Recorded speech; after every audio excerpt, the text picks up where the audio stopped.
Ahmedabad cyber ક્રાઇમને મળી છે વધુ એક સફળતા। મહિલાના 27 લાખ સાયબર ક્રાઇમે બચાવી લીધા। સાયબર માફિયાએ કર્યા હતા ડિજિટલ અરેસ્ટ। મહિલાને જમા રોકડ ઉપાડવા કર્યું હતું દબાણ। સાયબર પોલીસે લાખોની ઠગાઈ થતી અટકાવી દીધી। તો સાયબર માફિયાએ કર્યા હતા ડિજિટલ અરેસ્ટ। આખરે આ મહિલાના લાખો રૂપિયા બચી ગયા છે। મહિલાને જમા રોકડ ઉપાડી લેવા માટે દબાણ કર્યું હતું। સાયબર ક્રાઇમ પોલીસે લાખોની ઠગાઈ આચરનારી આ ગેંગને આ મહિલાને છેતરપિંડી કરતા બચાવી લીધી છે। વલસાડ વિસ્તારના ખંડુજી ટેકરા વિસ્તારમાં પાણીની સમસ્યાથી લોકો પરેશાન થયા। છેલ્લા 1 મહિનાથી ગંદુ પાણી આવી રહ્યું છે। પીવાના પાણીની પાઇપલાઇનમાં ગટરનું પાણી ભળી જતા ગંદકીવાળું દુર્ગંધયુક્ત પાણી પહોંચી રહ્યું છે। તેથી લોકો પરેશાનીનો સામનો કરી રહ્યા છે। સમયસર ટેક્સ ચૂકવવા છતાં પણ લોકોને સ્વચ્છ પીવાલાયક પાણી નહીં મળતા અસરગ્રસ્ત વિસ્તારના લોકોમાં રોષ વ્યાપ્યો છે। નગરપાલિકાના સત્તાધીશો આટલા દિવસ બાદ હવે જાગ્યા છે। વહેલી તકે સ્વચ્છ અને પીવાલાયક પાણી મળે તે માટે પ્રયાસો કરી રહ્યા હોવાનું જણાવે છે। અમને આ પાણીથી ઘણો પ્રોબ્લેમ થાય છે અને આ પાણી એટલું દુર્ગંધ મારે છે કે પીવામાં પણ ઉપયોગ નથી આવતું, નથી ખાવાનું બનાવતું। અમે સ્નાન કરીએ નાહીએ તો પણ એ પાણી એટલું વાસ મારે છે કે આ પાણીના લીધે અમને પ્રોબ્લેમ થાય છે અને એ પાણીથી અમને એટલો પ્રોબ્લેમ થાય છે કે તાવ આવે છે, ડાયરિયા થાય છે, સ્કિન ડિસીઝના પ્રોબ્લેમ વગેરે બધું થાય છે। 20 થી 22 દિવસથી આ સમસ્યા છે। તો અમારી એ જ માંગ છે કે અમે કોર્પોરેટરમાં રેગ્યુલર ટેક્સ ભરીએ છીએ તો અમને શુદ્ધ પાણી પ્રાપ્ત થાય। છેલ્લા 20-22 દિવસથી પાણી એટલું ડોળું ને ગંદુ આવે છે ને કે પીવા માટે પણ ઉપયોગમાં નથી આવતું અને વાપરવા માટે પણ નથી ઉપયોગમાં લેવાતું અને એટલા પ્રોબ્લેમ થાય છે પાણીને લીધે। ડાયરિયા થાય છે, સ્કિન પ્રોબ્લેમ થાય છે। અમારે દરરોજ 100 રૂપિયાનું પાણી વેચાતું લેવું પડે છે। તો અમારી એક જ વિનંતી છે નગરપાલિકાને કે જેમ બને તેમ જલ્દી આ પ્રોબ્લેમ અમારો સોલ્વ કરે એમ। પાણીનું પ્રોબ્લેમ છે એ કયા જગ્યાથી લીકેજ છે તેના માટે ઘણી જગ્યા પંચર કરવામાં આવ્યા પણ હજુ મળ્યું નથી। જેમ બને તેમ વહેલી તકે પાણીનું પંચર મળી જાય ને એને સોલ્વ કરીને લોકોને સારું પાણી પીવાનું મળે એટલા માટે નગરપાલિકાના કારોબારી ચેરમેનથી માંડીને ડ્રેનેજના ચેરમેન બધા જ ત્યાં જઈ આવ્યા। અમે આજે થઈ જાય તો આજે, કાલે થાય તો કાલે, 1-2 દિવસમાં ગમે તેમ કરીને ગમે ત્યાંથી સોલ્વ તો લાવવું જ પડે। નહીં છેલ્લે તો પછી નવી આજુબાજુમાંથી લાઈનો કરવામાં આવશે। વડોદરાના ગંભીરા બ્રિજ દુર્ઘટના બાદ રાજ્યભરમાં નબળા અને જર્જરિત બ્રિજ પર ભારે વાહનો માટે પ્રતિબંધ મૂકવામાં આવ્યો હતો, પરંતુ પોરબંદર જિલ્લાને દેવભૂમિ દ્વારકા અને જામનગર સાથે જોડતા મહત્વના રાણાવાવ, ભાણવડ, ખંભાળિયા હાઈવે પર છેલ્લા 6 મહિનાથી 3 બ્રિજ ભારે વાહનો માટે બંધ રહેતા લોકો મુશ્કેલીમાં મુકાયા। બિલેશ્વર, ભૂખરાનેસ અને વમોડ પરના બ્રિજને જર્જરિત ગણીને ભારે વાહનો પર પ્રતિબંધ મુકાયો, પરંતુ હજુ સુધી ન તો ડાયવર્ઝન બનાવાયું છે કે ન તો રિપેર કે નવા બ્રિજની કામગીરી શરૂ થઈ છે। પોરબંદર જામનગર સુધી જાય છે। આ 6 મહિનાથી આ રસ્તો બંધ છે। આ રસ્તો અહીંયા અમારે વિદ્યાર્થીને 5 પ્રાઇવેટ બસો અહીં છોકરાને લેવા માટે નિશાળના છોકરાને આવે છે। એ અહીંયાથી 1 કિલોમીટર ગામથી દૂર રહે છે। સવારે સાંજે લેવા આવવા, સવારે મૂકવા આવવા, સાંજે છોકરાને લેવા આવવા અહીં પછી અહીંયા મજૂર વર્ગ, પછી ગામના લોકોને એસટીમાં જવાનું એને પણ તકલીફ પડે છે જવા માટેની કે અહીં ઘરેથી જવું હોય સવારે વહેલા નીકળે સાધન મળતું નથી। આજે 6 મહિનાથી એસટી બંધ છે। પોરબંદરથી જામનગર જતો રસ્તો કે જેમાં રાણાવાવથી હનુમાનગઢ થઈ ભાણવડ તરફ જતો રસ્તો છે તેના ઉપર પોરબંદર જિલ્લાના 2 બ્રિજ, બિલેશ્વરી બ્રિજ અને ભૂખરાનેસ બ્રિજ અને એક બ્રિજ દ્વારકા જિલ્લામાં કે જે મોડ પર બ્રિજ की આ 3 બ્રિજ ઉપર આપણે ભારે વાહનો માટે પ્રતિબંધ મૂકેલો, કારણ કે એ બ્રિજની સ્ટ્રેન્થ તપાસતા ભારે વાહનો માટે જોખમકારક જણાયેલો। આજે પણ આ 3 બ્રિજવાળો ભાગ જોખમકારક હોવાથી ભારે વાહનો માટે બંધ છે। ટૂંકમાં આ 3 બ્રિજને સ્ટ્રેન્થન કરવાના કામ ટૂંક સમયે શરૂ થનાર છે। વાવથરાદ વિદ્યાર્થીનીનો ધૂણવાનો જે વિડીયો છે ત્યાં વાયરલ થયો છે અને શિક્ષકો દ્વારા ધૂણાવતા હોવાનો જે વિડીયો વાયરલ થયો છે। દિયોદર તાલુકાની શાળાનો વિદ્યાર્થી હોવાની ચર્ચા છે। આ તસવીરો જુઓ। પ્રવાસ દરમિયાન ધૂણવા બેસાડ્યો વિદ્યાર્થીને। શાળામાંથી વિદ્યાર્થીઓને લઈ ગયા હતા પ્રવાસ અને એમાં એક વિદ્યાર્થીને અહીંયા ધૂણતો હોય એ પ્રકારનો આ વિડીયો છે। ધૂણવા બેસાડ્યો હતો આ વિદ્યાર્થીને। તો આ વાવથરાદના દિયોદરનો આ વિડીયો હોવાની વાત સામે આવી રહી છે। શાળામાંથી વિદ્યાર્થીઓને પ્રવાસ લઈ ગયા અને એ પ્રવાસ દરમિયાન એક વિદ્યાર્થીને ધૂણવા માટે કહેવામાં આવ્યું। આ વિદ્યાર્થી ધૂણે પણ છે। થઈ શું રહ્યું છે શિક્ષણ સંસ્થાઓમાં આ બહુ જ મોટો અને ગંભીર પ્રશ્ન છે। નાતાલના મિની વેકેશનમાં દ્વારકા ખાતે માનવ મહેરામણ ઉમટી પડ્યું છે. ભગવાન દ્વારકાધીશના દર્શન કરી લોકો ધન્યતા અનુભવી રહ્યા છે. ખાસ તો દ્વારકાનો દરિયા કિનારો પણ સહેલાણીઓ માટે આકર્ષણનું કેન્દ્ર બન્યો છે. યાત્રાધામ દ્વારકામાં દ્વારકાધીશ જગત મંદિર સાથે બેટ દ્વારકા, નાગેશ્વર જ્યોતિર્લિંગ, શિવરાજપુર બીચ, ભડકેશ્વર મહાદેવ મંદિર જેવા સ્થળો પર ભારે ભીડ જામી છે. હાલ દ્વારકાધીશ જગત મંદિરમાં વહેલી સવારથી ભક્તોની લાંબી કતારો છે. ત્યારબાદ ગોમતી ઘાટ, ભડકેશ્વર મહાદેવ મંદિર, સનસેટ પોઈન્ટ સહિતના વિસ્તારોમાં પ્રવાસીઓની ભારે ભીડ છે. हम लोग विद फैमिली आए सर जी और द्वारिकाधीश का जो दर्शन किए हैं बहुत मजे का दर्शन हुआ है, तृप्ति हुआ है, संतुष्टि हुआ है. कोई भी मानी भीड़ बढ़ा के इतनी भीड़ देख के हम लोग को लगा कि कैसे दर्शन होगा, लेकिन बहुत मस्ती से आनंद का दर्शन हुआ है. અને આજે ભડકેશ્વર ભગવાન મહાદેવના પણ દર્શન કરી અને મેં ધન્યતા અનુભવી.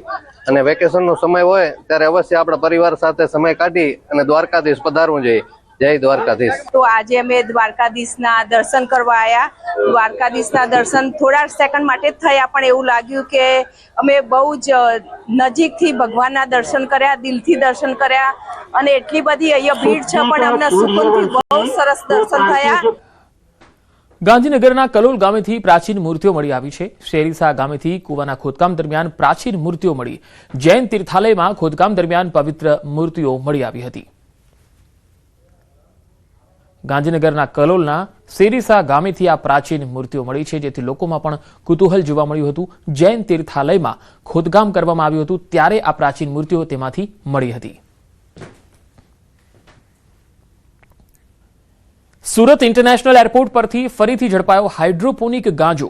બેંકોકથી આવેલ એર ઇન્ડિયા એક્સપ્રેસ ફ્લાઇટમાં ગાંજા સાથે એક મહિલા પકડાઈ. મહિલા મુસાફર પાસેથી 1 કરોડથી વધુનો ગાંજો જપ્ત કરાયો છે. 3 કિલોથી વધુ હાઇડ્રોપોનિક ગાંજો જપ્ત કર્યો છે. કસ્ટમ ટીમે સામાનની તપાસ કરતા ગાંજો મળી આવ્યો. મહિલા મુસાફર એરપોર્ટ પર જ કસ્ટમની કસ્ટડીમાં છે અને સુરતમાં હાઇડ્રોપોનિક ગાંજાની માંગ વધવાથી સપ્લાયર સક્રિય થઈ ગયા છે.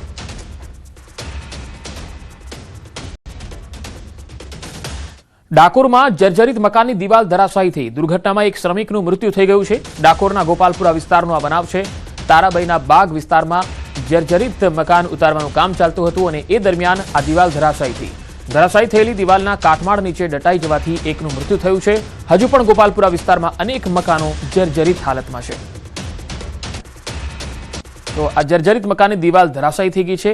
આવા ઘણા મકાનો આ વિસ્તારમાં આવેલા છે જે ગમે ત્યારે પડી શકે છે. આ દુર્ઘટનામાં એક શ્રમિકનું મૃત્યુ થયું છે. ત્યારે અહીંના જે સ્થાનિક લોકો છે તેમણે જાગૃતિ કેળવવી જોઈએ, કારણ કે આટલા બધા જર્જરિત અને જૂના મકાનો હોય અને ગમે ત્યારે પડી શકે એવી સ્થિતિમાં હોય તો આવા મકાનોનું મરામત કરાવવું જોઈએ અથવા તો નવેસરથી બાંધકામ થવું જોઈએ. અરવલ્લી જિલ્લાના મેઘરજમાં દુકાનની દિવાલ ધરાશાયી થઈ ગઈ. અહીંયા બસ સ્ટેન્ડ નજીક બજાર વિસ્તારનો આ બનાવ છે, જ્યાં દિવાલ ધરાશાયી થવાથી એક મહિલા ઈજાગ્રસ્ત થઈ હતી, જેને સારવાર માટે હોસ્પિટલમાં લઈ જવામાં આવી હતી. તો મેઘરજમાં એક દુકાનની દિવાલ, જે બસ સ્ટેન્ડની નજીક આ દુકાન આવેલી છે, ત્યાં અચાનક એ દિવાલ ધરાશાયી થવાના કારણે એક મહિલા ત્યાંથી પસાર થઈ રહી હતી ત્યારે તે ઈજાગ્રસ્ત બની. સુરત શહેરમાંથી અત્યંત કરુણ અને ચોંકાવનારી ઘટના બની, જ્યાં ભટારના સુમન અમૃત આવાસ ખાતે 14મા માળેથી માતાએ પુત્ર સાથે નીચે છલાંગ લગાવતા સમગ્ર વિસ્તારમાં શોકનો માહોલ છવાઈ ગયો. આ ઘટનામાં 5 વર્ષના નિર્દોષ બાળકનું ઘટના સ્થળે જ મૃત્યુ થયું, જ્યારે માતા ગંભીર રીતે ઈજાગ્રસ્ત હાલતમાં સારવાર હેઠળ છે. ભારે ઊંચાઈ પરથી પડતા બાળકની ગંભીર ઇજાઓ પહોંચી અને તેણે ઘટના સ્થળે જ દમ તોડ્યો, જ્યારે મહિલા ગંભીર રીતે ઘાયલ થતા તાત્કાલિક 108 એમ્બ્યુલન્સ દ્વારા સુરત સિવિલ હોસ્પિટલમાં લઈ જવાઈ, જ્યાં તેની હાલત નાજુક બતાવાઈ રહી છે. માતા પુત્રની ઓળખ જે છે એ હજુ રહસ્યમય. આ ઘટનામાં સૌથી મોટું રહસ્ય એ છે કે માતા અને પુત્રની ઓળખ થઈ શકી નથી. પોલીસ તપાસમાં ખુલ્યું છે કે મહિલા અને બાળક અન્ય વિસ્તારમાંથી સુમન આવાસમાં આવેલા, પરંતુ તેઓ ત્યાં કોના ઘરે આવ્યા હતા અથવા તો તેમનો હેતુ શું હતો આ સ્પષ્ટતા થઈ શકી નથી. મહિલા છે જેનો અત્યારે આઈડેન્ટિફાઈ થઈ શકી નથી. તે પોતે પોતાના બાળક સાથે 5 વર્ષના બાળક સાથે સુમન આવાસના 14મા માળેથી જમ્પ કરી દીધેલું જણાઈ મળ્યું છે. આ બનાવમાં જગ્યા ઉપર જ બાળકનું ડેથ થયું છે. જે મહિલા છે એની કન્ડિશન ક્રિટિકલ કન્ડિશનમાં હોય. હાલ સિવિલ ખાતેને સારવાર માટે લાવવામાં આવેલી છે. મહેસાણામાં લિબિયાની અંદર જે અફ્યુત પરિવાર છે એ હેમખેમ પરત ફર્યો છે. અપહરણકર્તાઓને ખંડણી આપીને છુટકારો થયો છે. યુરોપ જવા નીકળેલા આ પરિવારનું અપહરણ થઈ ગયું હતું. દંપતી અને 3 વર્ષની બાળકીને બંધક બનાવવામાં આવ્યા હતા. અપહરણકારોએ 2 કરોડની ખંડણી માંગી હતી. ઓનલાઈન રકમ ચૂકવતા પરિવારનો છુટકારો થયો. એજન્ટો સામે હવે ફરિયાદ નોંધવામાં આવશે. મહેસાણાનો એક પરિવાર કે જે લીંબિયામાં ફસાયો હતો તેનું અપહરણ કરવામાં આવ્યું હતું. આખરે આ જે પરિવાર છે હેમખેમ પરત આવે છે. આપણા સાથે પરિવારના સભ્ય છે, તેમના સાથે વાત કરીશું. શું કહેશો, શું નામ છે અને ક્યારે તમે દુબઈ જવા નીકળ્યા હતા, લીંબિયા જવા નીકળ્યા હતા, કઈ રીતે તમારું અપહરણ થયું હતું? મારું નામ ચાવડા કિસ્મતસિંહ ભરતસિંહ. અમે અમદાવાદથી દુબઈ 29 તારીખ સવાર 5 વાગે નીકળ્યા હતા. 2 દિવસ દુબઈ રોકાયા હતા.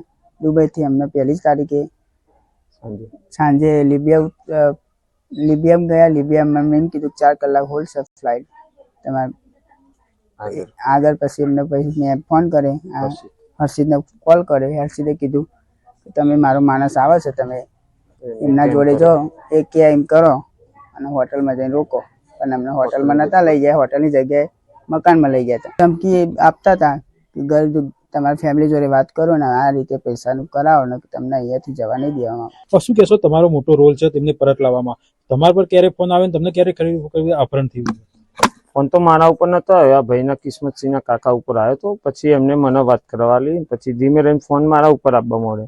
અમે બાર્ગેનિંગ કરીને એના પૈસા આપીને છોડાયો ભાઈ. શરૂઆત તો એમને 2 કરોડથી કરી અને શરૂઆતથી અમે ના પાડી કે ભાઈ આટલા પૈસા તો ના હોય, અમે પૈસા આપીશું એવું ના નથી, પણ થોડુંક બાર્ગેનિંગ કરીને અમે 80-85 લાખ જેવા આપ્યા એમને. આગળ તો હવે પોલીસ કમ્પ્લેન કરવી છે હર્ષિત વિરુદ્ધ, જે અમારા 85 લાખ અગાઉના 30 લાખ એ સરકાર પાછા આપવામાં મદદ કરે. ચોક્કસથી આ જે પરિવાર છે હેમખેમ પરત આવે છે, પરંતુ જે પરિવાર હોય છે તે પોતાના જે પૈસા ખર્ચ થયો છે તેમાં જે પરિવારને હેરાન કરવામાં આવે છે તેના બદલે જે એજન્ટ હોય છે તેના સામે જે કાર્યવાહી હોય છે તે કરવાની વાત કરી રહ્યો છે. કેતન પટેલ, ન્યૂઝ 18 ગુજરાતી, મહેસાણા. વડોદરામાં રક્ષિત ચોરસિયા હિટ એન્ડ રન મામલો. આરોપી રક્ષિતને 9 મહિના બાદ જામીન મળ્યા છે. આરોપીને જામીન મળતા પીડિત પરિવારોમાં રોષ જોવા મળ્યો. અકસ્માતમાં ભોગ બનેલા પીડિત પરિવારોમાં અસંતોષ છે. પટેલ અને કેવલાની પરિવારનું નિવેદન, કોર્ટે જામીન આપ્યા તે વાત ખોટી છે. આવી રીતે સમાજમાં ખોટા સંદેશ જશે. આરોપી રક્ષિતને કડક સજા થવી જોઈએ. રક્ષિત ચોરસિયા નશાનો બંધાણી છે અને ફરી અકસ્માત કરી શકે. અમે તો એવું ઈચ્છીએ કે જે કાયદા કાનૂન પ્રમાણે જે મેક્સિમમ સજા થતી હોય એ થવી જોઈએ. હવે એને જે બેલ મળ્યો છે એ બી અમને તો યોગ્ય નથી લાગતું, કેમ કે જો બેલ મળે તો પછી આવી રીતના કોઈ બી કોઈને અથાડી દે અને ગમે તે કરે અને પછી ફર્યા કરે તો કાયદાનો તો કશું કોઈને ડર જ નથી રહેતો. ચકચારી રક્ષિત ચોરસિયા હિટ એન્ડ રન કેસના જે ભોગ બનનારા લોકો છે તેઓ હજી માંડ ચાલી પણ નથી શકતા વ્યવસ્થિત, અને એ પહેલાં જ રક્ષિત ચોરસિયાને જામીન મળી ગયા છે. ત્યારે જે ભોગ બનનાર પરિવારના સભ્યો છે તે આપણી સાથે છે, તેમની સાથે વાત કરીશું. સર, તમે શું કહેશો? હજી 1 વર્ષ પણ પૂરું થયું નથી ઘટનાને, અને એ ભોગ બનનાર લોકો માટે એક સદમો કહી શકાય મોટો. આ ઘટનાને એક સામાન્ય એક્સિડન્ટ કન્સિડર કર્યું છે એવું લાગે છે, જે સામાન્ય નથી. એક માણસ પોતાના મોજ શોખમાં હાઈ થઈને હાઈવે સ્પીડ કરતાં બી વધારે સ્પીડ પર ગાડી સિટીની અંદર હંકારે છે અને એક અકસ્માત સર્જે છે, તો એ સામાન્ય અકસ્માત ના ગણાય. આવા કેસમાં જો જામીન મળી જતા હોય તો નવો યુવા એવો જ વિચારશે કે ભાઈ જામીન તો મળ્યા છે, રક્ષિતને મળશે તો અમને બી મળશે, જલસા કરો. સાંભળ્યું હતું કે એ ડ્રગ એડિક્ટ છે અને એનો કંઈક કારનો શોખ જ છે સ્પીડમાં ચલાવવાનો, ડ્રિફ્ટિંગ કરે છે એવું સાંભળ્યું છે. તો આ માણસ પાછું એવું કરશે એવી સંભાવનાઓ ઘણી વધારે છે. સરકારી શ્રી વકીલશ્રીને કહીશ કે થતું હોય તો એમનું આ જામીન રદ કરાવે અને ટ્રાયલને ફાસ્ટ લઈને ન્યાય અપાવે. બિલકુલથી તો ભોગ બનનાર તમામ જે ઘરના સભ્યો છે, વડીલો છે, તેઓ ન્યાય માટે ગુહાર લગાવી રહ્યા છે. હાર્દિક દીક્ષિત, ન્યૂઝ 18 ગુજરાતી, વડોદરા. ભરૂચમાં સ્વચ્છતા જાળવવા સાથે સિંગલ યુઝ પ્લાસ્ટિકના ઉપયોગ સામે પાલિકા એક્શનમાં આવી છે, જે અંતર્ગત શહેરના એપીએમસી માર્કેટ નજીક આવેલ ભરૂચ પ્લાસ્ટિક નામની દુકાનમાં પાલિકાની ટીમે અચાનક ચેકિંગ કર્યું. આ ચેકિંગ દરમિયાન દુકાનમાંથી પ્રતિબંધિત પ્લાસ્ટિક બેગનો મોટો જથ્થો મળ્યો. તપાસ દરમિયાન અંદાજે 250 કિલોગ્રામ જેટલો પ્રતિબંધિત પ્લાસ્ટિક બેગનો જથ્થો મળી આવ્યો. પાલિકાની ટીમે નિયમોનું ઉલ્લંઘન કરતા આ તમામ પ્લાસ્ટિક બેગ તાત્કાલિક જપ્ત કર્યા છે. સાથે જ દુકાનદાર સામે કાયદાકીય દંડનીય કાર્યવાહી પણ કરવામાં આવી. અને લોકો ડોર ટુ ડોરમાં જ કચરો આપે એ માટે લોક જાગૃતિ પણ કરી રહ્યા છીએ. જે લોકો ગંદકી કરે છે એમની સામે અમે દંડકીય કાર્યવાહી પણ કરી રહ્યા છીએ. નગરપાલિકા દ્વારા જુદી જુદી ટીમો ગોઠવી અને જે પ્રતિબંધિત પ્લાસ્ટિક જેના કારણે મોટા પ્રમાણમાં ગંદકી દેખાય છે એ પ્લાસ્ટિકના જબલા બંધ કરવા માટેની મુહિમ હાથ ઉપર લીધેલ છે, જેમાં નગરપાલિકાએ જુદી જુદી ટીમો બનાવી અને આ વપરાશ કરતા અને વેચાણ કરતા વેપારીઓ ઉપર ચકાસણી હાથ ધરેલ છે. પણ 41,500ની આસપાસ દંડકીય કાર્યવાહી પણ કરેલ છે. સુરતમાં લાંચિયા અધિકારીઓ પર એસીબીએ તવાઈ બોલાવી 2 અલગ અલગ કેસમાં આરોપીઓની ધરપકડ થઈ છે. આ તસવીરો જુઓ. મનપાનો in charge deputy chief fire officer લાંચ લેતા પકડાયો છે. ડિવિઝનલ ફાયર ઓફિસર અને in charge deputy chief fire officer Ishwar Patel લાંચ લેતા પકડાયા છે. 1 લાખ રૂપિયાની લાંચ લેતા રંગે હાથે પકડાયા છે. આ ભાઈ ફરિયાદીને હોટલ ફાયર સેફટીની એનઓસી લેવાની હતી અને આ એનઓસી માટે ઈશ્વર પટેલે 1 લાખની માંગણી કરી લીધી. ફરિયાદી લાંચ આપવા માંગતા ન હતા એટલે એસીબીનો સંપર્ક કર્યો, જેના આધારે લાંચનું છટકું ગોઠવવામાં આવ્યું હતું. આ કામના ફરિયાદીએ હોટલની એનઓસી મેળવવા માટે અરજી કરેલી, જે એનઓસી મેળવવાની કાર્યવાહી કરવાના આવેજ પેટે આ ઈશ્વરભાઈ પટેલનાઓએ 1 લાખ રૂપિયાની માગણી કરેલી, જે આધારે એ રેડ હેન્ડ પકડાયેલા છે અને તેઓ વિરુદ્ધ કાયદેસર કાર્યવાહી હાથ ધરી ગુનો રજીસ્ટર કરવામાં આવેલ છે. અમારા ઇન્વેસ્ટિગેશનમાં જે પુરાવાઓ મળશે એ આધારે બીજી કાર્યવાહી પણ કરીશું. નાયબ મામલતદાર કચેરીનો લાંચિયો ઓફિસર ઝડપાયો. ઉધના નાયબ મામલતદાર કચેરીનો સર્કલ ઓફિસર કૃષ્ણકુમાર ડાભીની ધરપકડ થઈ. ₹10,000ની લાંચ લેતા રંગે હાથે પકડાયો છે. ફરિયાદીના અસીલ પાસે લાંચ માંગી હતી. અસીલના પ્લોટવાળી જમીનમાં અગાઉના માલિકના નામોની કાચી નોંધ પ્રમાણિત કરવા અરજી કરી હતી, જે કાર્યવાહી કરવાના અવેજ પેટે લાંચ માંગી. અઠવા લાઇન સ્થિત કચેરીમાં જ લાંચ લેતા રંગે હાથે ઝડપી લેવાયો. લાંચિયા અધિકારીના ઘરે પણ સર્ચ કરવામાં આવશે.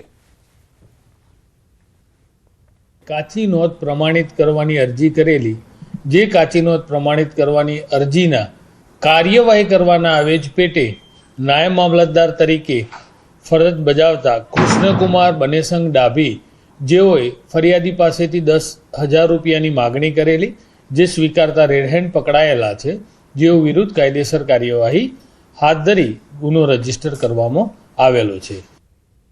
વલસાડમાં જોખમી સ્ટંટનો વિડીયો વાયરલ થયો છે. મોપેડ પર 4 યુવકોનો જોખમી સ્ટંટનો આ વિડીયો છે. આ તસવીરો જુઓ.